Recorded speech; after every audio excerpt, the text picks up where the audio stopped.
ফুসছে বালাসন নদী, এদিকে ভেঙেছে দুধিয়া ব্রিজ। আর পরিস্থিতির উপর নজর রাখা হচ্ছে নবান্নের তরফ থেকে। নবান্ন সূত্রে কি খবর আসছে এখনো পর্যন্ত?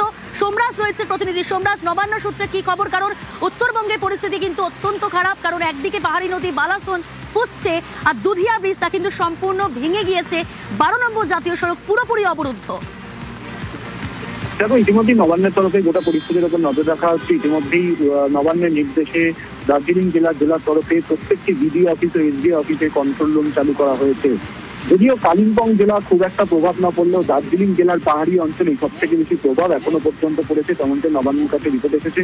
অন্যদিকে দুধিয়ার যে অস্থায়ী যে ব্রিজ তৈরি করা হয়েছিল, সেটি তৈরি করা হয়েছিল, সেটি ইতিমধ্যেই ক্ষতিগ্রস্ত হয়েছে, যেটি জুম পাইপের ওপর গত বছর তৈরি করা হয়েছিল।